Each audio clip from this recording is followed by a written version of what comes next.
DVLT did not just file one confusing SEC document. It filed an auditor resignation, a warrant settlement, and a registration document on the same day. None of them prove revenue, but together they raise one uncomfortable question. How much risk is building under the hype? One filing says the auditor resigned. One filing says DVLT issued Maxim Group participation warrants, agreed to a cash fee, and agreed to future at-the-market offering economics. One filing is a 424B5 prospectus supplement that registers those warrants and the shares that could be issued if the warrants are exercised. None of those filings prove new customer revenue. None of them prove tokenization, cash collection. None of them prove the large structured financing story has closed. What they do show is a filing stack that belongs in risk review. To keep it simple, we are going to use three main beginner buckets: trust risk, the auditor resignation dilution risk, warrants, future ATM economics, and share count proof risk, no revenue proof, no customer cash proof, and no closed financing proof from these filings. Nasdaq stays on screen as a separate watch item, not a fourth main bucket. That is the point of this episode. I am not trying to turn the filings into a panic headline. I am also not trying to wave them away. I want to explain what each filing is, how each mechanism works, and what a beginner should track next. I own DVLT shares, so assume I am biased. This is educational research, not financial advice. No buy, sell, hold, price target, or personalized investment advice. Let's start with the basic filing map. An 8K is a current report. It is how a U.S. public company tells investors about certain important events between quarterly and annual reports. A 10Q is a quarterly report. A 10K is an annual report. An 8K is more like an event notice, something happened, and the company is filing a current report about it. DVLT had two 8Ks on June 22nd. The first one was an item 4.01 filing. Item 4.01 is the part of Form 8K used for changes in a company's certifying accountant. In plain English, it is the auditor change section. The second 8K was an item 8.01 filing. Item 8.01 is a broader other events section. Companies use it to disclose events they consider important, but that do not neatly fit another specific 8K item.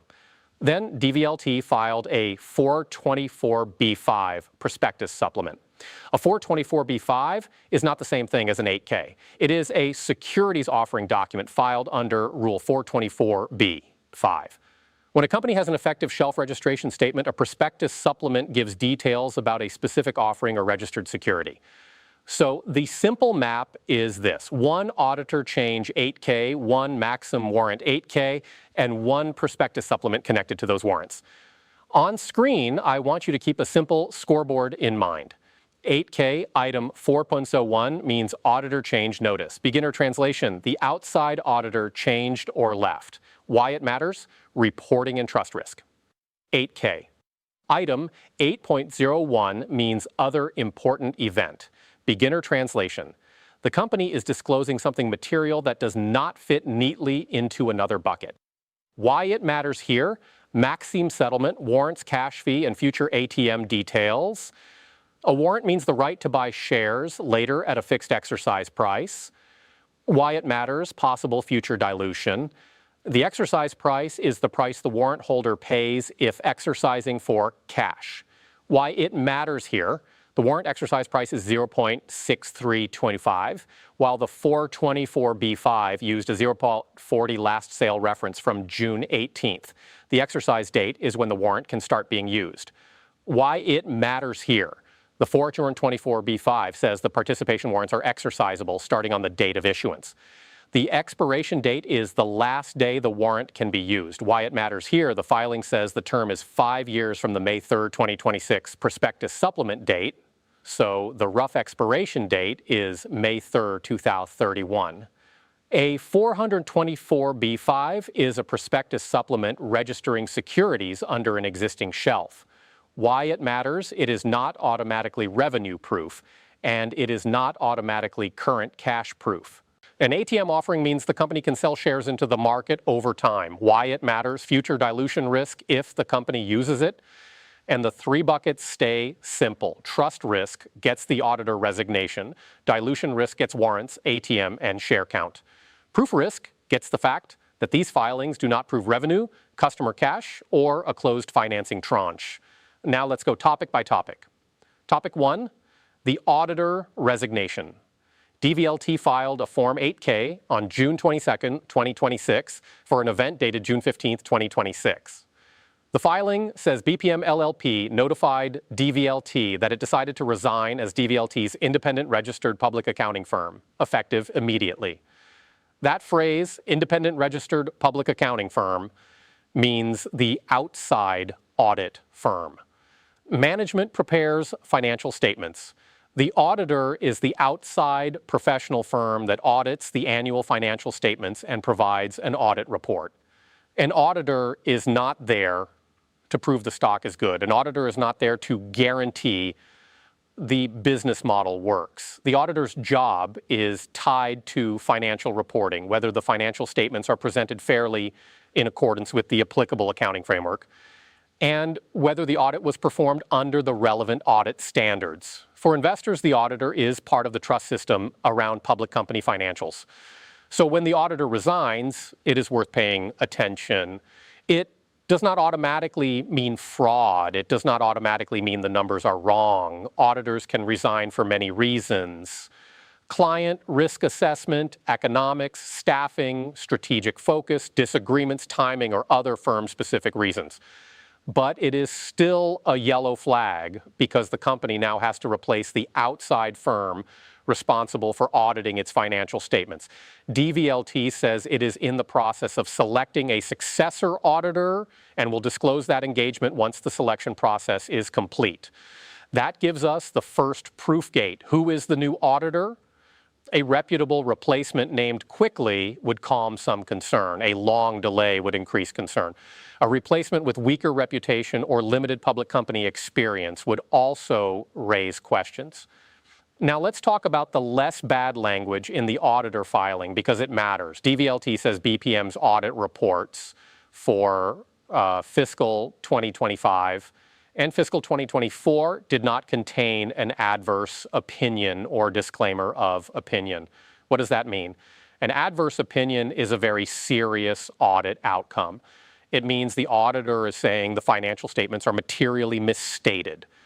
A disclaimer of opinion is also serious. It means the auditor does not express an opinion, often because the auditor could not obtain enough appropriate audit evidence or there was another major scope limitation.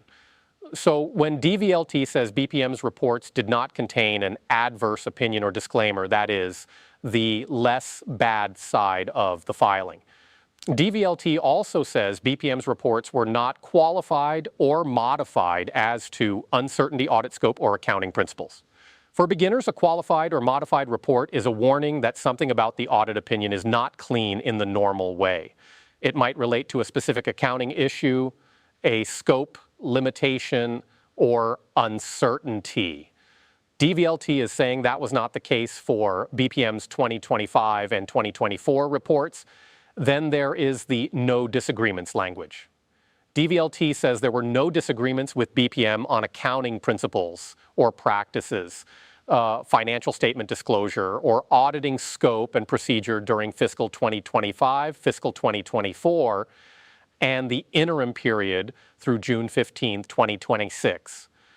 This matters because an auditor resignation with a disagreement is more concerning than an auditor resignation where the company says there was no disagreement. A disagreement can mean the company and auditor had conflict over how something should be accounted for, disclosed, scoped, or audited. If that disagreement was not resolved to the auditor's satisfaction, the auditor might have had to reference it in the audit report. DVLT says that did not happen. DVLT also says there were no reportable events during that same period. Reportable events are a defined disclosure category in this context. They can include things like certain internal control issues, auditor reliance problems, or other events that regulators want investors to know about when an auditor changes. Again, DVLT says there were no reportable events. Well, finally, BPM's Exhibit 16.1 letter says BPM read DVLT's Item 4.01 statements and agrees with the statements concerning BPM. That is important because companies have to ask the former auditor to state whether it agrees with the company's disclosure about the auditor change. If the auditor disagrees, that can become a bigger red flag. Here, BPM's letter says it agrees with the statements concerning BPM. So here is the balanced interpretation. This is not the worst version of an auditor change filing. The filing does not say there was a fight over the books. It does not say BPM gave an adverse opinion. It does not say BPM disclaimed an opinion. It does not say there were reportable events. And BPM is not contradicting the company's disclosure in the letter, but it is still not bullish. The clean language lowers the temperature. It does not remove the risk. The question is not whether BPM accused DVLT of wrongdoing in this filing. The question is why the auditor walked away now, and whether the next auditor signs off cleanly and on time. An auditor resignation still belongs in the trust risk box until the next proof gates clear. Think of the auditor as the outside scorekeeper for the financial statements.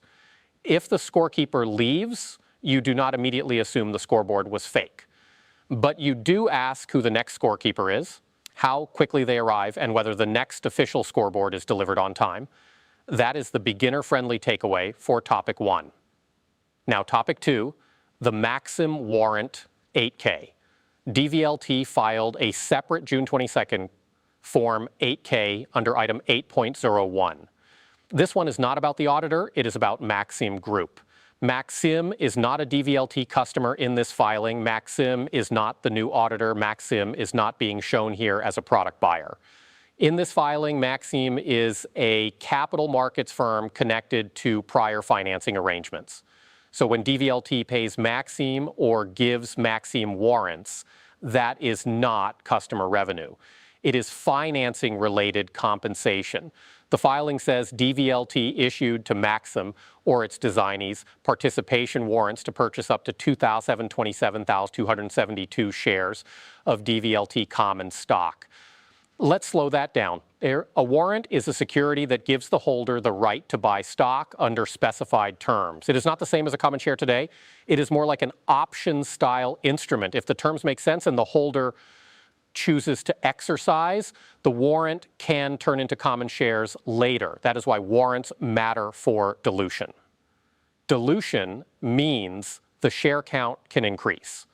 If the share count increases, each existing share can represent a smaller percentage of the company unless the new capital or strategic benefit creates enough value to offset that dilution. Think of the company like a pizza. If there are more slices, each old slice becomes a smaller percentage of the pizza. That can be okay if the pizza grows bigger because the company used the money well. But if the pizza does not grow and only the slice count grows, existing holders are diluted. For a speculative small cap company, this is a core thing to track. The headline story can sound exciting, but per share value depends on both the business progress and the number of shares that end up participating in that progress. The Maxim filing says these participation warrants cover up to 2,127,272 shares. That does not mean those shares are already issued as common stock. It means there is now a warrant instrument that can potentially lead to those shares being issued if exercised. The filing says the warrants have the same terms as placement agent warrants from a prior transaction, including a 5-year term from the date of the May 3rd prospectus supplement, and an exercise price of $0.6325 per share. The exercise price is the price the warrant holder would pay to buy the share if the warrant is exercised for cash under its terms.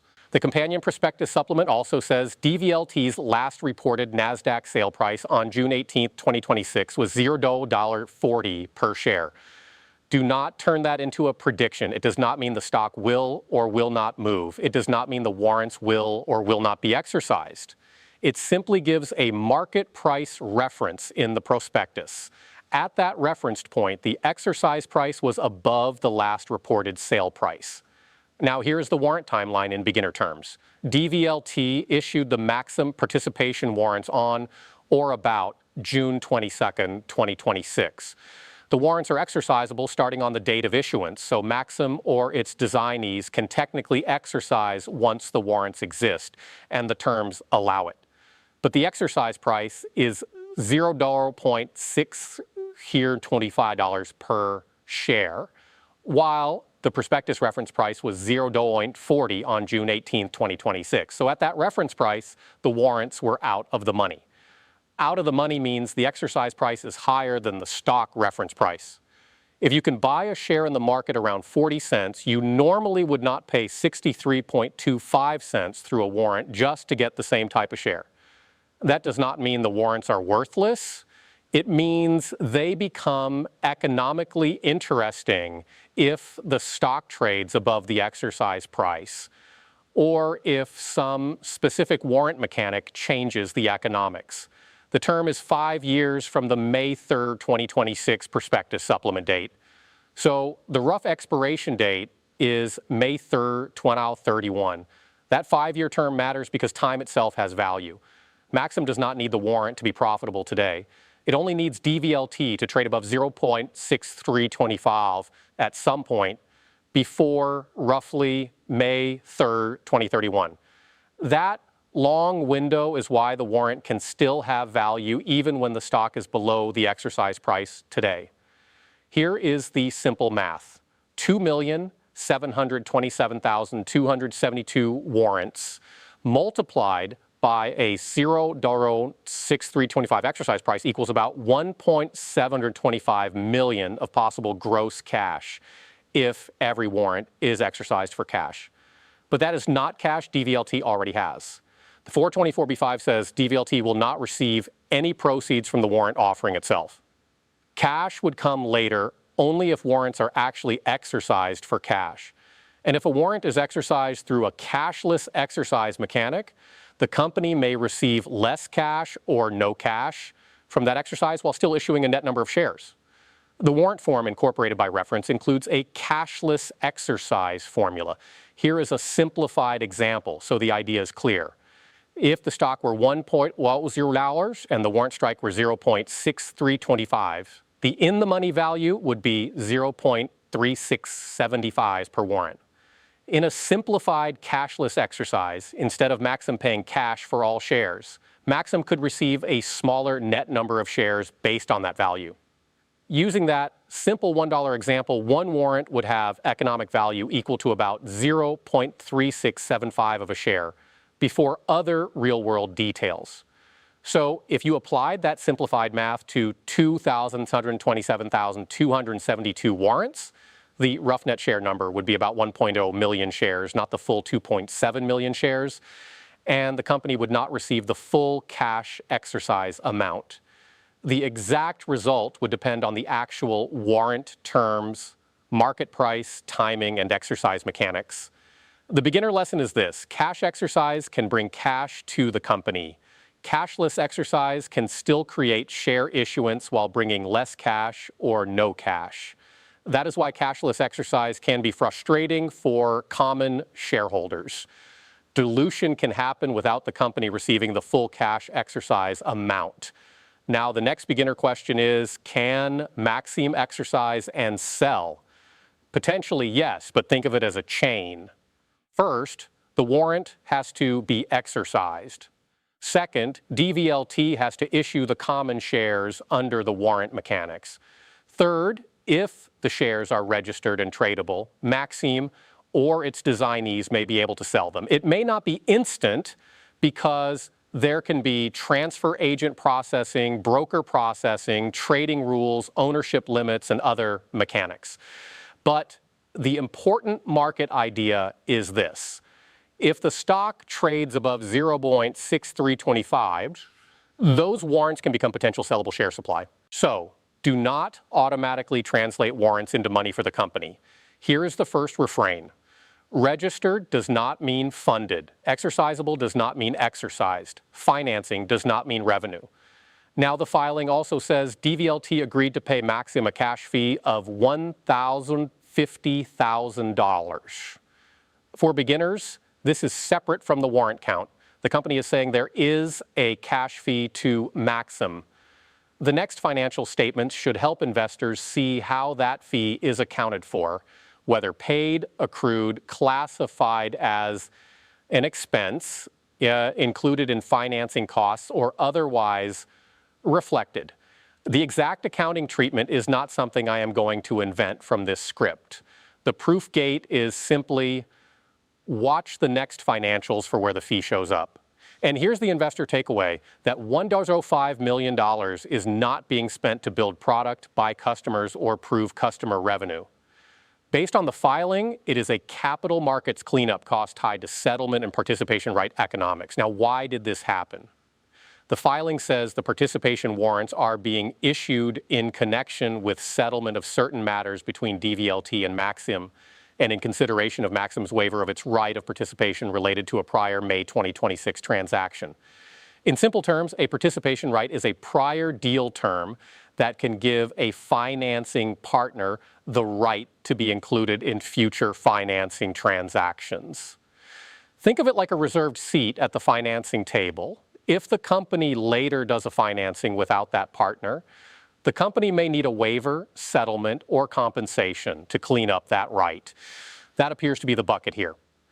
Maxim had a participation right connected to prior financing arrangements. DVLT did a prior transaction. This new agreement appears to settle certain matters and compensate Maxim through warrants, a cash fee, and future ATM economics. That does not make it good or bad by itself. It tells us what bucket it belongs in. This is capital markets plumbing. It is not product market fit. It is not customer adoption. It is not operating revenue. Also, be precise about the size of the issue. The 2.7 million Maxim warrants alone are not the biggest dilution number in the DVLT story. The bigger concern is the financing pattern around them. The same June 22nd filing points back to the May 2026 ROFR transaction involving 109,910 shares. The May 3 prospectus supplement also described placement agent warrants for 5,450 or 545 shares at the same 0.6325 exercise price. The June 22nd filing adds another 2,727,272 Maxim participation warrants, a cash fee, and future ATM economics. The June 22 424B5 also sits on top of an effective shelf registration statement whose base prospectus describes up to $1 billion of securities capacity. A shelf registration is like putting securities on a shelf, so the company has the ability to issue them later through specific offerings. It does not automatically mean the company sold $1 billion today, but it does mean investors should watch future prospectus supplements because those are the receipts showing what actually gets pulled off the shelf. So the point is not that 2.7 million warrants by themselves automatically break the story. The point is that a beginner should watch the whole financing machine: share count, warrant overhang, ATM usage, fees, net cash, and whether operating proof catches up. Now topic 3, the future ATM. The Maxim 8K says DVLT agreed to retain Maxim as co-sales agent in connection with the company's next at-the-market offering. It also says Maxim would receive a cash fee equal to 3% of gross proceeds from each sale of securities in that future ATM. An ATM offering means at-the-market offering. Here is the beginner version. In a traditional stock offering, a company might sell a block of shares in a single transaction at a negotiated or marketed price. In an ATM, the company can sell shares into the market over time, usually through a sales agent at market prices or prices related to market prices. The potential benefit is flexibility. The company can raise money gradually instead of doing one big financing all at once. The risk is dilution and supply. If the company sells more shares into the market, the share count rises. Existing holders need to know how many shares were sold, at what prices, what gross proceeds came in, what fees were paid, what net proceeds remained, and what the company did with the cash. That is why ATM disclosures should be tracked like a scoreboard. Gross proceeds are the total dollars from the share sales before fees and expenses. Net proceeds are what the company keeps after fees and expenses. The fee percentage matters because it reduces the net cash the company keeps. In this filing, DVLT says Maxim's fee for the future ATM would be 3% of gross proceeds from each sale. Again, this does not prove the future ATM has launched or sold shares. It describes economics for a future ATM relationship, so the proof gate is if a future ATM is launched or used, where is the filing that says how much stock was sold, how much cash was raised, and what happened to the share count. Now, topic 4, the 424B5 prospectus supplement. DVLT's 424B5 prospectus supplement says it is offering warrants to purchase up to 2,727,272 shares of common stock. It also covers the 2,727,272 shares of common stock issuable from time to time upon exercise of the participation warrants. This can sound like an offering where the company is raising new cash right now. But the prospectus includes a key no proceeds statement. It says that because the participation warrants are being issued only as consideration to Maxim under the Maxim letter agreement, DVLT will not receive any proceeds from this offering. That sentence is one of the most important beginner lessons in the whole episode. Registration is not the same as cash received. Here is the second refrain. Registered does not mean funded. Exercisable does not mean exercised. Financing does not mean revenue. A prospectus supplement can register securities so they can be issued or resold under the securities laws. But that does not automatically mean the company is receiving operating cash from customers or even receiving proceeds from that specific registered issuance. Here, DVLT says it will not receive proceeds from this warrant offering. That is why I would not put the 424B5 in the cash proof box. It belongs in the dilution risk and proof risk discussion, not the cash proof box. Now, if warrants are later exercised for cash, that is a different question. The exercise could potentially bring in cash depending on the warrant terms and the actual exercise mechanics. But the script should not treat that as already happened. The filing registers the warrants and underlying shares. It does not prove the warrants have been exercised. That distinction matters. Filing something that could lead to shares is not the same as receiving cash. Receiving financing cash is not the same as earning operating revenue. Operating revenue is not the same as collecting cash from customers. And customer cash is not the same as per share value if dilution outruns the business. Those are different boxes. Here's the uncomfortable part. None of these filings prove DVLT is fake, but none of them prove DVLT is working either. They prove the company is still using capital market tools while investors are waiting for operating proof. That is the difference between a story stock and a cash flow stock. Now, topic 5, Nasdaq minimum bid context. This is separate from the June 22nd filings, but it is relevant background. Earlier in 2026, DVLT disclosed that Nasdaq notified the company because its common stock had closed below $1 for 30 consecutive business days. The company disclosed an initial compliance period until August 24th, 2026. To regain compliance, the closing bid price has to be at least $1 for at least 10 consecutive business days. That Nasdaq issue is not caused by the auditor resignation. It is not caused by the Maxim warrant filing. It is not caused by the 424B5. but it belongs on the same watch list because small cap financing risk, share price pressure, listing compliance, and dilution can interact. If a company needs capital and the share price is low, equity financing can be more dilutive. If the share count rises and the business proof does not catch up, per share value can become harder to defend. If the price stays below the minimum bid threshold, the listing compliance clock matters. So the Nasdaq item is a separate risk bucket, but it is part of the bigger governance and capital structure dashboard. Now, let's build the proof box slowly. Gate 1, new auditor named status, not proven yet. What would help? A reputable successor auditor named quickly in a follow-up filing. What would hurt? A long gap, unclear replacement quality, or a successor that creates more questions than answers. Gate 2, future filings on time and clean. Status, not proven yet. What would help? The next 10Q and 10K arrive on time with no restatement, no new internal control problem, and no changed story about the auditor transition. What would hurt?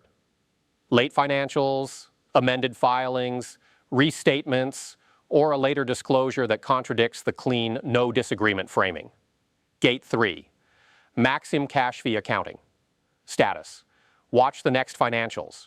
The filings say DVLT agreed to pay Maxim $1,050,000.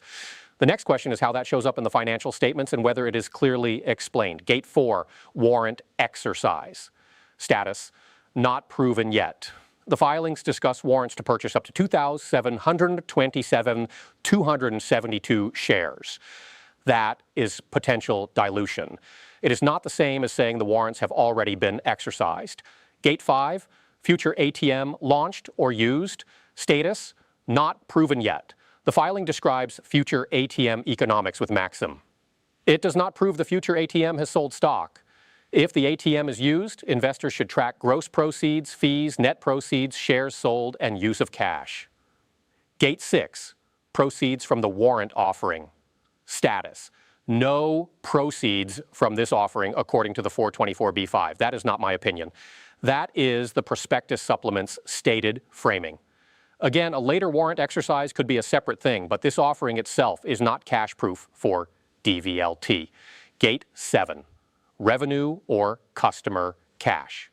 Status, not proven by these filings. Nothing in the June 22nd filing stack proves a customer paid DVLT. A tokenization program produced recognized revenue, a financing tranche closed, or the business model converted headlines into cash. Gate 8, Nasdaq compliance, status, separate watch item. The known deadline from the earlier disclosure is August 24th, 2026 for the initial compliance period. The cure requirement is at least $1 for at least 10 consecutive business days. Now the bull case deserves a fair version. A DVLT bull could say, look, the auditor filing includes no disclosed disagreements, and BPM agreed with the company's statements concerning BPM. The Maxim filing may clean up a prior participation right issue. The warrants have an exercise price above the prospectus's referenced last sale price. A future ATM can be a flexible capital tool if used carefully. And if DVLT can convert its tokenization and financing strategy into real cash, these filings may look like messy setup work rather than a thesis breaker. That is the strongest fair version I can give. But the risk case is still real. DVLT now has an auditor transition, a cash fee to Maxim, potential warrant dilution, future ATM economics, Nasdaq minimum bid pressure from earlier in the year, and still no customer cash proof from this June 22nd filing stack. Those risks do not mean the company is doomed, but they do mean the standard for proof should go up. For me, the next proof cannot be another vague headline. It needs to be something that lands in a filing or financial statement. Named auditor, timely filings, clear share count, clear ATM usage, if any, clear fee accounting, customer revenue, cash collections, or financing proceeds that can be traced. So what would make me more bullish? Reputable new auditor named quickly, the next 10Q filed on time, no restatement, no new internal control surprise, no heavy surprise ATM selling, clearer share count path, And most importantly, real customer revenue or cash collections appearing in filings, not just in promotional language. What would make me more bearish? Auditor replacement delayed, future filings late, ATM selling that expands the share count again without clear operating progress, more financing fees that consume cash, another large jump in shares outstanding, a restatement, internal control weakness, disagreement disclosure, or changed auditor story, or financing headlines that still do not turn into balance sheet cash and income statement revenue. Here is my final take. This is not automatically fraud. It is not automatically disaster. But it is also not a green light day. The auditor resignation goes in the trust risk bucket. The Maxim warrants, cash fee, and future ATM economics go in the dilution risk box. The 424B5 registration goes in the dilution risk and proof risk discussion, not the revenue box. Because the prospectus says DVLT will not receive proceeds from this warrant offering. And the Nasdaq minimum bid issue stays on the separate listing risk watch list. 3 filings, 3 main beginner buckets, 0 revenue proof. That is the clean read. And here is the final beginner checklist. Do not try to predict the stock from one filing stack. Track the receipts. 1. Has a reputable new auditor been named? 2. Is the next 10Q filed on time? 3. Is there any restatement, internal control warning, or changed auditor story? 4. Are there any ATM sales? 5. Are there any warrant exercises? 6. Are shares outstanding going up? 7. Is there real customer revenue, cash collection, or closed financing proof in the filings? A final refrain. Registered does not mean funded. Exercisable does not mean exercised. Financing does not mean revenue. Tomorrow I'm tracking new auditor news, warrant, or ATM follow-up, Nasdaq compliance, share count changes, and any filing level evidence that DVLT's financing or tokenization headlines are turning into cash. Subscribe if you want the DVLT Proof Box. Not hype, not price targets, just what changed, what is proven, and what still needs evidence, not financial advice. Always do your own research.